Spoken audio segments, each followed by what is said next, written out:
Alright, today we are gonna be watching 10 best jobs Warhammer 40k, obviously. I'm curious as to what job I would take if I were to be in Warhammer, so let's get started. Yup. Lieutenant! In the grim darkness of the far future, there's only war. Type shit. Okay. Ooh. Oh. To consort with the heretic is to endanger one's purity, but to lie to an inquisitor is to forfeit your soul. Bro, I can't read. I'm sorry. Welcome back to Reading 101 with Eve. That's deep.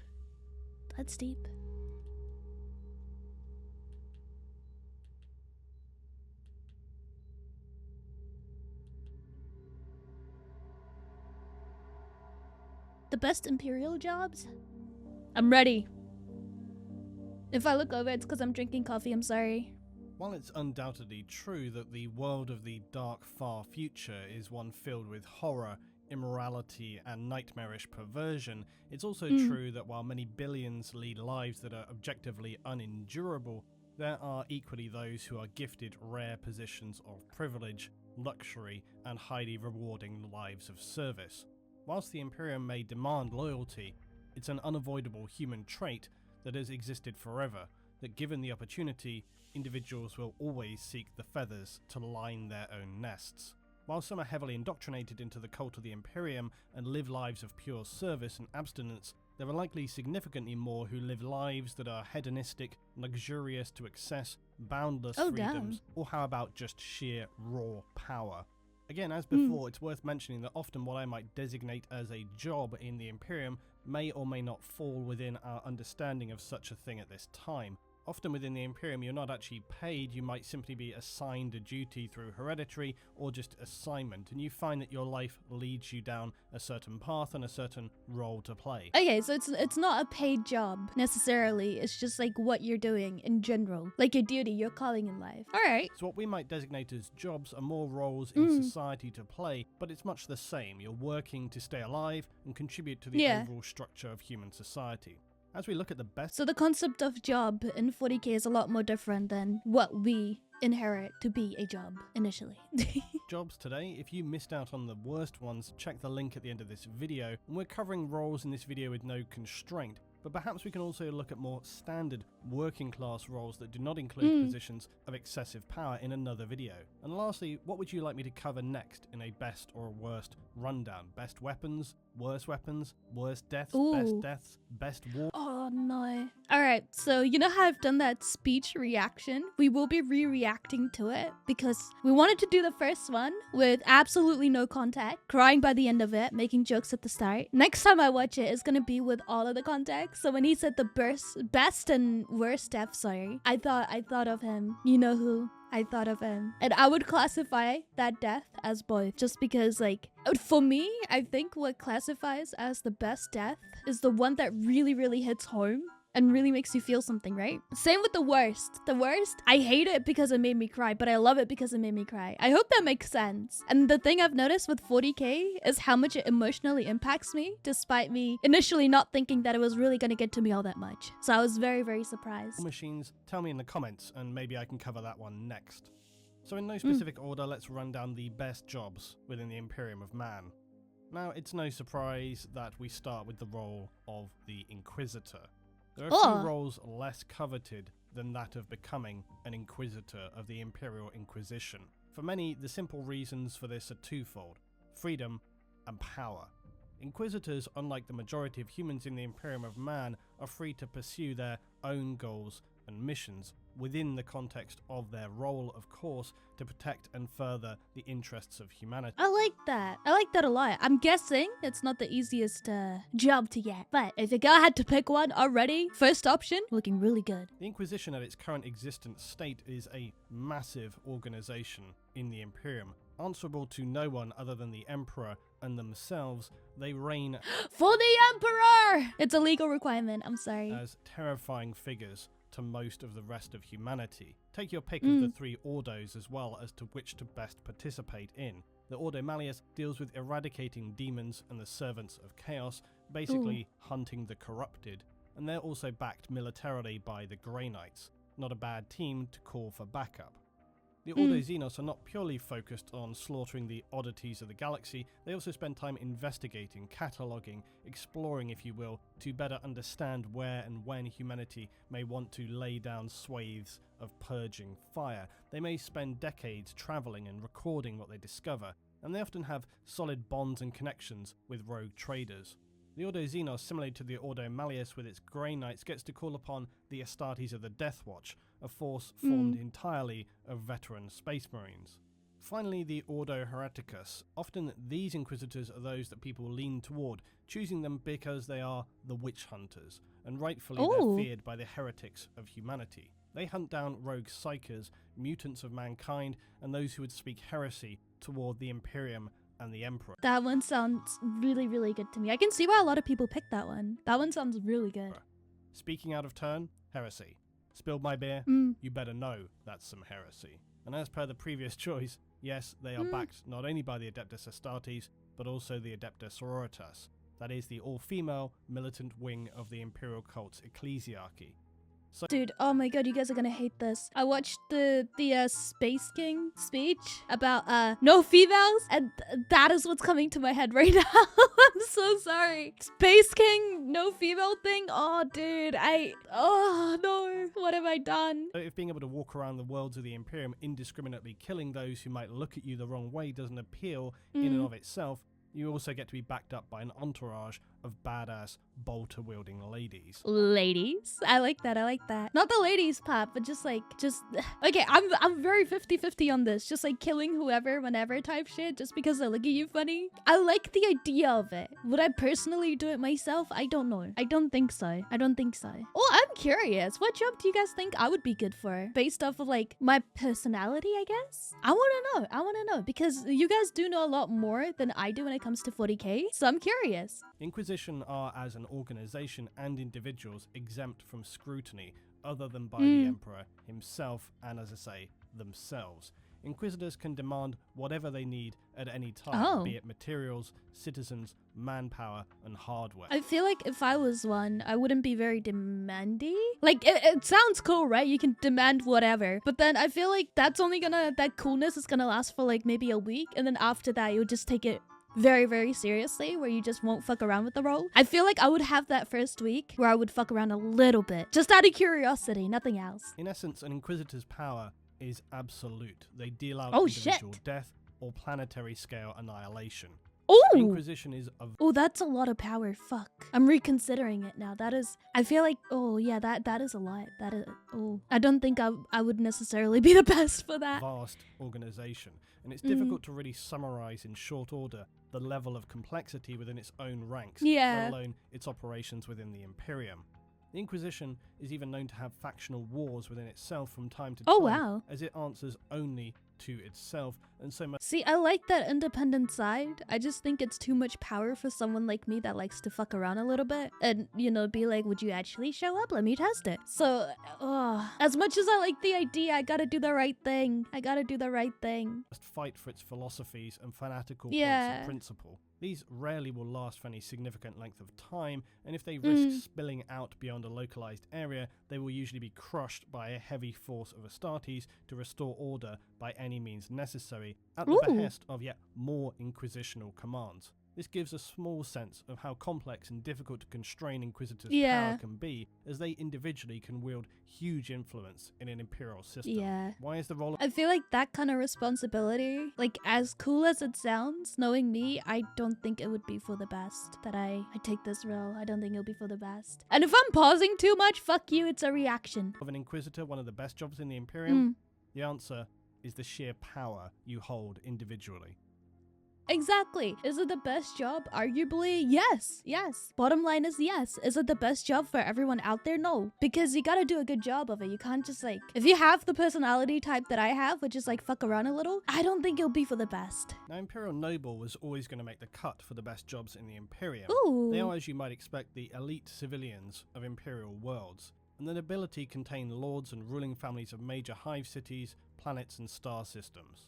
Having power and command over many millions, if not many billions of human lives, you find yourself born into such nobility, then you've already hit the jackpot in terms of potential lives to live. You'll be raised in safety and luxury, disconnected and likely ignorant of the suffering and abhorrent conditions the billions of fellow humans endure below your heavily protected living quarters. So you can only, correct me if I'm wrong in the comments, you can only be born as one unless you marry into it? Or can you only marry into a family if you come from a noble family, let's say, ones that are high up? This is more on fate. A life disconnected from the grim realities known to the majority of individuals within the Imperium, yet it's not a life without risks. Human desire knows no bounds, and murderous ambition and vicious feuds can continue for centuries between families. Many highborn will likely never leave their luxurious palaces, protected from the horrors of the outside world and the citizenry who are best off not knowing what they're missing out on. Highborn citizens of the Imperium are seen, but perhaps only by the nobility itself, as the pinnacle of human bloodlines, representing the greatest and most carefully refined family lineage. As is often the case when it comes to such self-celebrating aristocracy, for the few individuals who are genuinely enlightened or have something positive to contribute, far more of these noble family heirs are self-obsessed, idle, and prone to debasing themselves. Often, yeah, that already doesn't sound very ideal. Like, overall, is it better than dying on the streets? Yes it is. But is it really a life worth living? In my eyes, I don't know. I don't think I'd be very happy surrounded by people that are so up themselves constantly. That just sounds like my dad's side of the family, actually. Fuck. living lives that walk a very dangerous line between indulgence and heresy. Highborn also, among their privileges, are significantly educated about the lives that they live, the power and politics, the general understandings of the Imperium, and how it's best to avoid its significantly dangerous pitfalls. For some highborn, it's a life of ignorance and lavish luxury. For others, their careful education and focused ambition can lead them to become agents of the Inquisition. So I suppose it's what you make of it in ways, which I think is a lot more ideal for me, is what you make of it. Okay, I do like Much of that. Is down to loyalty for the Imperium or carefully planned personal ambition is entirely debatable. Being a highborn, though, is not only about wallowing in self-satisfaction. There is work to be done, albeit entirely self-serving. You must protect the interests of the family name, and more importantly, try to better them. It's a never-ending game of carefully planned subterfuge to undermine and steal power from others who need to be taken down a few positions and allow your family a tighter grip on regional power systems. Blackmail, scandals, treachery, and carefully premeditated murder are all day to day. It's a life of dangerous mind games, murder mystery, political power games, and decadent luxury. Despite the dangers, it's without question far preferable to eating slop every day, working to exhaustion, and then dying of some unpleasant industrial contamination. Yeah, I think in that regard, it sounds tiring and very depressing, but at least it is still better than dying on the streets. As sad as it sounds, like, at least it's still better. So I would take this. I would take this. I think the last one, the first job that we went over, as much as I want to sit here and be like, I'll take that, I don't think I would be the right fit for it, and so therefore I don't want to. I'm taking it so seriously. I'm so sorry, but this is what I mean. I didn't think I would get this invested into 40k, and now I have, and I can't not take it seriously anymore. I apologize. The adeptus custodes. Now, assuming the endless popular suggestion for best jobs in the Imperium, yet somewhat debatable when you really think about it. Overall, though, I still think it's a good candidate, objectively speaking. Why do the custodes come up so regularly when people think of perfect roles to play as part of the Imperium? Well, for one, the honour of serving so close to the Emperor. The custodes are the personal for the Emperor! I'm in. bodyguard to the Emperor of Man. Oh, himself, wow. Warriors of unmatched capability and whose sole purpose is to counter any potential threat to the Master of Mankind. Back in the days of the Unification Wars and the Great Crusade, the custodes would follow the Emperor everywhere. Now, as he is interred on the Golden Throne on Holy Terror, they rarely leave the planet, taking a far less active role than they once did in the Imperium. And while their tedious daily lives may seem mind-numbing to some, they have seen renewed life as the Ultramarines Primarch has returned to lead humanity. And so it is that the custodes' days of confinement to terror over so many years has come to an end, and they reach out with white-hot vengeance to destroy the dark forces of I'm not gonna lie, this one sounds the best to me so far out of the other two, just because it doesn't sound mind-numbing to me since I'm completely content with being in one place for long periods of time. That's why I'm a streamer. But I'm completely fine with that, and the fact that it is for a good cause, it's for the Emperor, I think would be worth everything to me. As his guard, the honor, yes, but at the same time doing it for a good cause, I would not mind at all. If anything, I'll be honored. Of chaos, they stand near immortal warriors, the Emperor's Oh, shit. finest gene-crafted warriors. Their Damn. dexterity and ability far beyond that of even ordinary astartes, their minds powerfully refined and fortified, their education extensively studied in all matters. For they exist to not only be powerful defenders, but to serve as companions and counsel for the Emperor himself. They reach out now more proactively than ever, fighting as some of the most supremely powerful warriors that exist within the Imperium, retaining the honor that the blood of the Emperor runs through their veins. They are the golden light of the Emperor himself, his manifested spirit, and only surpassed in ability by the Primarchs and the Emperor himself. To be a custodes is to be the pinnacle of human design. Their task of defending against the darkness may be challenging, but to stand individually as one of the most powerful and advanced forms of humanity ever created, beings of godlike strength and mental dexterity compared to your average human, bearing ornate crafted armor and weapons, and who is said to have been genetically individually crafted by the Emperor himself, there can be little dispute that the position of a custodes is greatly revered. That just sounds, in the first half I was already in. The second half I feel like it's like the cherry on top, you know? It's are you kidding? That's amazing. What the fuck? To be handcrafted? Say less, I'm in. But the main reason why I would want to pick that one is because I do like the idea of remaining loyal to a cause that you truly believe in. That is something that really speaks to me. And again, being in one place for long periods of time, it's fine. The idea of dying for something good is amazing. So yeah, I fuck with that heavy. Now I feel like I'm unworthy because of like how important they are and how amazing they are genetically. Now I feel like I'm unworthy. The second half of that made me feel like I'm unworthy. Fuck. Which, yes. Traders are an obvious idolized role within the Imperium of man, where much of humanity leads assigned lives of extremely limited personal choice. Rogue traders lead lives that are entirely the opposite. Lives of exploration and adventure and self-determination. They're able to travel wherever they feel is worthwhile, dreaming and speculating for the betterment of mankind, but also for themselves. Rogue traders lead a life that many can only dream of. Successful rogue traders will also have close-knit teams of specialists around them, experts in diplomacy, exploration, and combat. These individuals, though, unlike others related through their likely noble family ties, will be well-educated, with a strong sense of instinct and cunning, skilled merchants, potentially pirates, and most certainly opportunistic. Rogue traders are truly exceptional individuals, and it's easy to romanticize rogue traders as they rattle on through the void in their customized and potentially Xenos-adapted ships. I won't be able to do this at all. I don't think I have what it takes to do this. I don't think I'll be able to be a rogue trader. Again, I'm taking this seriously because I'm invested. If anyone has a problem, fuck yourself. Rogue traders even end up feeling so disconnected from the Imperium that they end up feeling no strong ties with it, and they walk a very thin line between loyalty and heresy. The truest appeal to take on the role of a rogue trader, though, is the freedom of exploration and trade that it represents. You're not tied to a specific world, nor are you beholden to oaths of duty and service to the Emperor.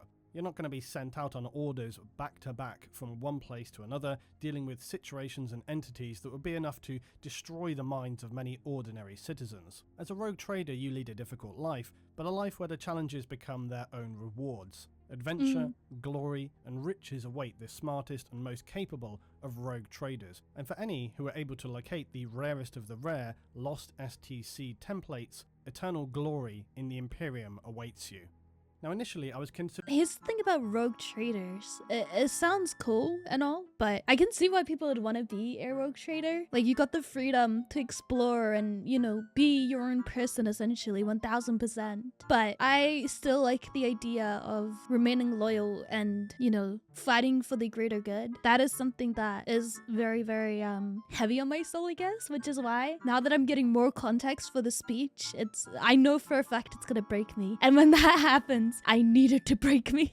Not to include a high administrator in the best jobs list, because I considered it to be too close to a planetary governor or a noble. However, it does differ and certainly sits as one of the more cushy jobs available to individuals in the darkness of the far future. Essentially, you would take on the role of a high-ranking bureaucrat, and this is beneficial to you for multiple reasons.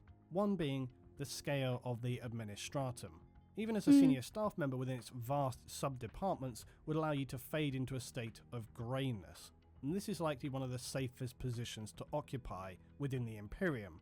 Not being as visible and therefore open to conspirators as a noble, not being so dispensable as an ordinary pleb citizen who nobody is going to miss. You also are a vital cog in the mechanisms that keep the Imperium operating. While you are replaceable, it's going to be in the interests of all to limit how frequently that occurs and risk bureaucratic chaos. Lastly is the ability to remain out of sight and out of mind. Even the head of the administratum at this stage can probably only make a rough estimate of the actual number of divisions that exist inside the apparatus of the administratum. So the likelihood of you being able to live by any standards a comfortable existence with few threats toward you is significantly better than most individuals in the Imperium at the top and bottom of the pile. While your life may not be as lush and luxurious as that of a noble, occupying a high-ranking position is certainly going to accommodate you with comfortable surroundings, and that coupled with the relative safety and anonymity that being a single individual in such a colossal bureaucratic system is arguably still preferable to running the constant risk of having your throat cut unceremoniously in the middle of the night by your father's sister's cousin's son. You know, that does sound better. That does sound good, actually. That does sound good. Introvert's dream, kinda. Now, a Titan Princeps. A return Ooh, to a role I like where the you name. get to basically enact vast scales of ruination on the Oh. enemies of man. A Titan Princeps, again, while not necessarily the most comfortable of roles, is going to be one many would imagine has its fair share of significant positives. But still, I'm sure some of you are wondering, what is a Titan Princeps? Yeah. Well, it is a senior officer who commands the world-ending scale of war machines that are known as Titans. And this is something I'll have to cover in a lot more. Out of curiosity, he might answer this. Are they inside of the Titan? Or is it kind of like Bluetooth? Like they're far away, so even if the machine gets destroyed. I'm just curious. I'm not too... He might answer. I don't know. Detail later, but essentially a Princeps is a human individual with immense willpower. And this is required because they are ordered to operate a Titan, the massive war machines that tower over battlefields, tower over cities. The Princeps must mentally interface with the machine itself and be able to control the Titan's incredibly powerful machine spirit. It is rare. Oh, that makes sense. Alright. Oh, I don't think I would have the mental for this if I'm blunt. I don't think so. For humans to exhibit the strength necessary, and those individuals are exceedingly rare, as low as 1 in 10 million.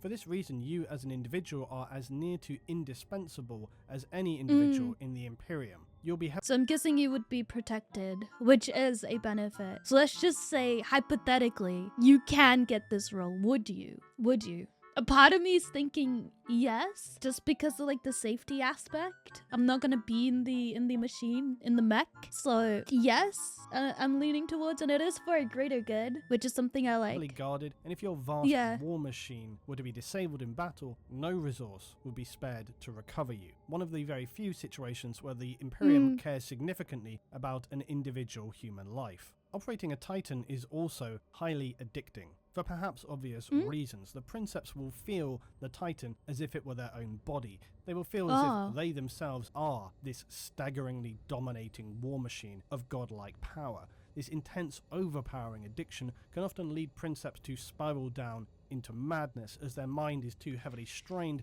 and they fight against the spirit of the machine itself. Princeps do not individually operate a Titan. Okay. The task is far too difficult for one person alone, and will have a team of juniors known as moderati who assist in other operations and coordinations required to run the Titan.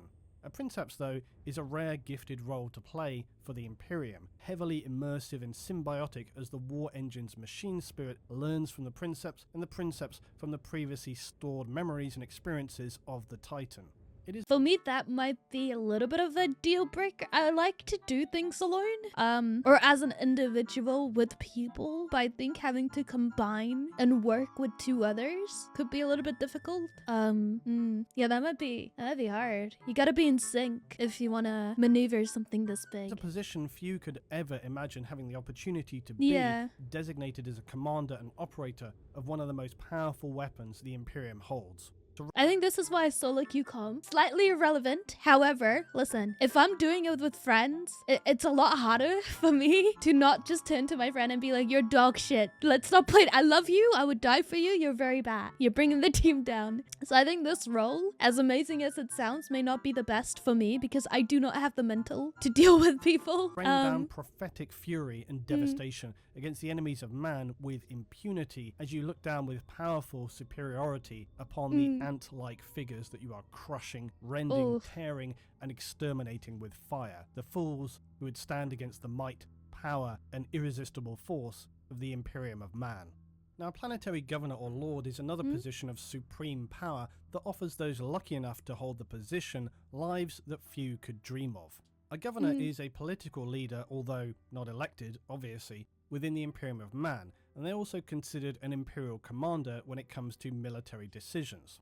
Similarly to other roles in either the administratum or nobility, a planetary governor is often a hereditary position. And I think it's safe to understand why somebody long ago decided that that was a good idea, and it certainly wasn't in the interests of ensuring the right person for the right job. Governors of important worlds within a system may also extend their powers as sector or even segmentum governors. This is to ensure smooth order and running of imperial systems, as the Imperium itself is far too large to be run by a more centralized system. The benefits of being a governor are that while technically you answer to the Adeptus Terra and the Lord Commander of the Imperium, you are essentially completely independent and can run your planet and sector however you deem appropriate. Quite literally, the world is your oyster.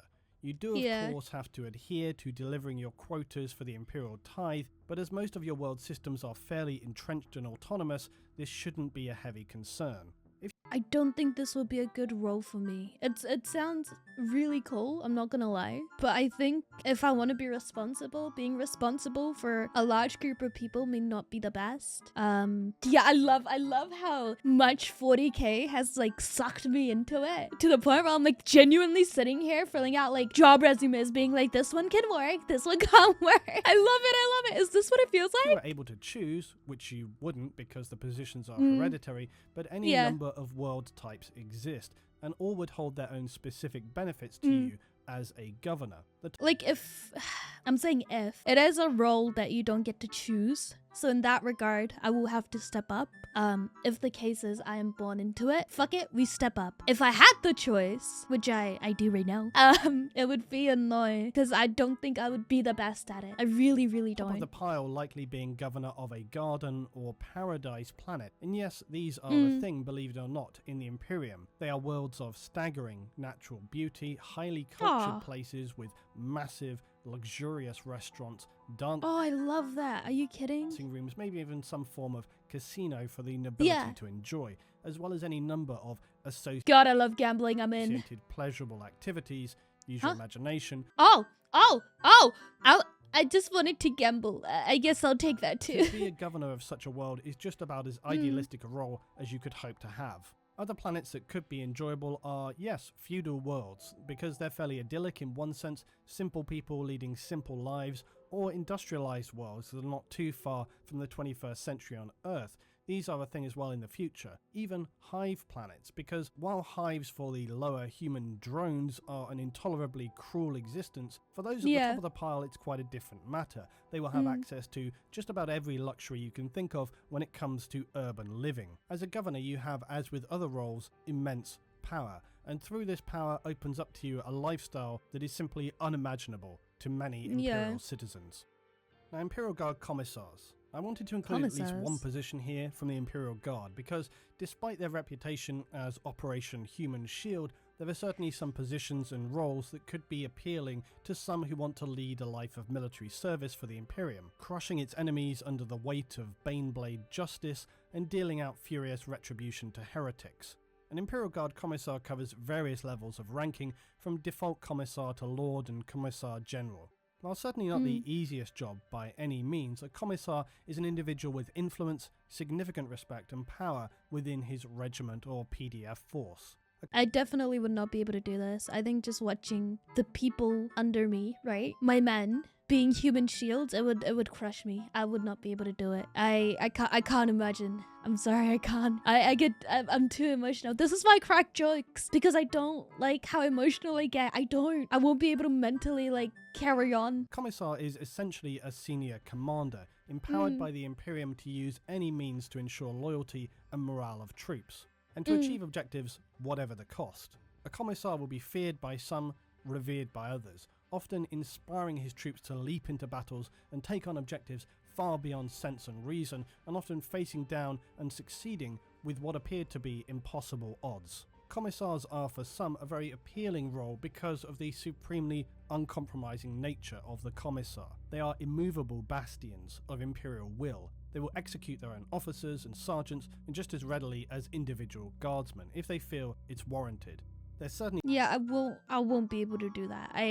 Yeah, this is not a role for someone that gets emotionally connected with people at all. Like, I would say for the most part, I'm very, very disconnected. Like, it's very easy for me to crack jokes at funerals, to like try and lighten the mood, tough crowd. But I think when it comes to like being responsible for someone, I would feel like they're a part of me that I can't lose. Like, I need to protect them, and I would rather it be me that goes out first than them, if that makes sense, which is why I like the other one better. Sorry, I'm medicated. I keep forgetting the names. The guards for the Emperor. Like, despite having to stand still in most cases, I don't mind that. I do not mind that. Because I like the idea of being the first one to die. That sounds so fucking dark. I don't mean it like that. I'd rather it just be me than someone else, if that makes sense. I hope it does. I'm sorry, this sounded so dark. I'm fine. I'm happy. not adverse to getting involved in actual combat to make sure things start moving forward and are a success.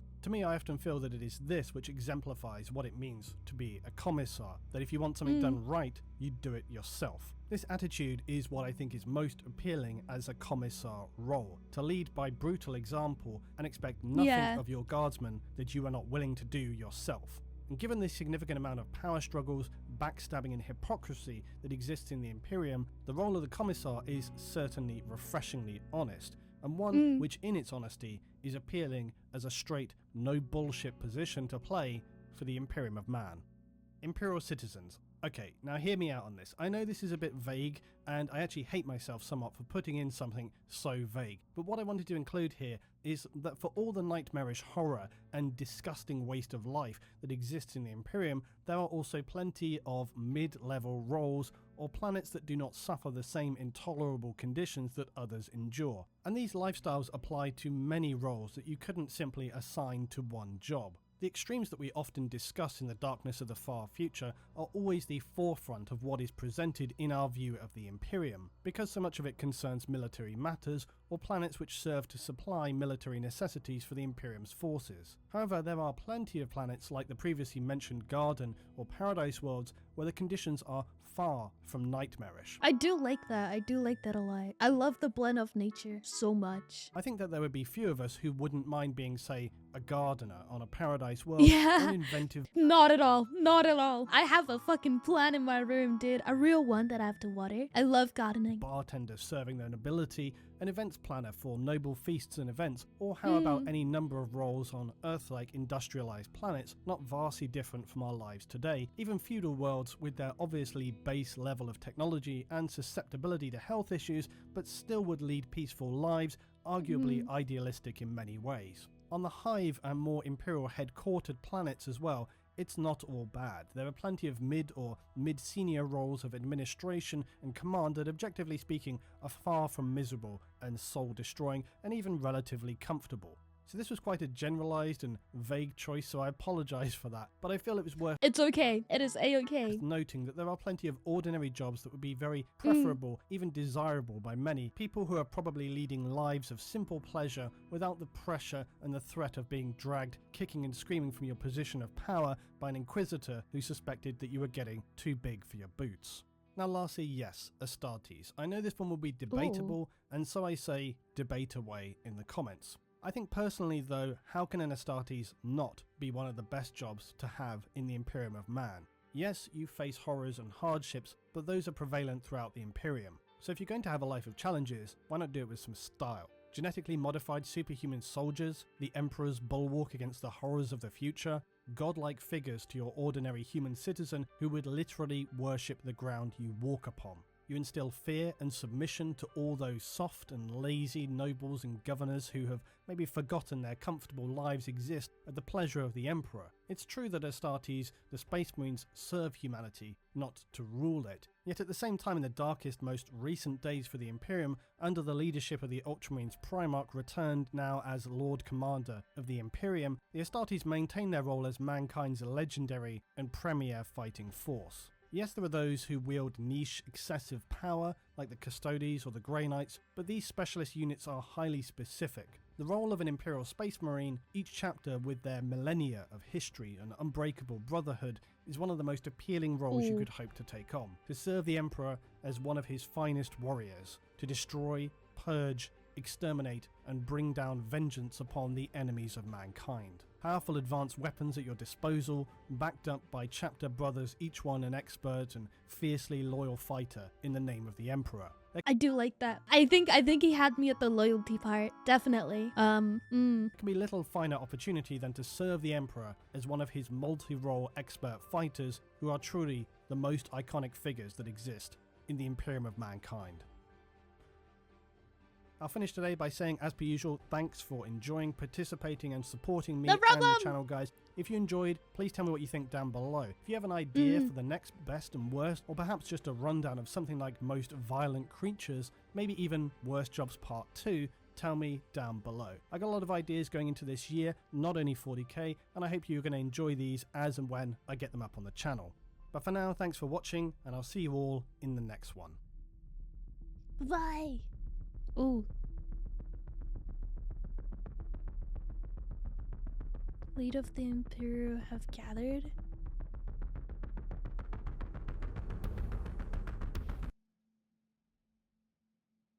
Oh. Is that... That's it. That's it. All right. So, please let me know what job you think out of those I would be good for. I can name a lot that I won't be, just because I understand the responsibility behind it and the idea of, like, for me, loyalty is up there.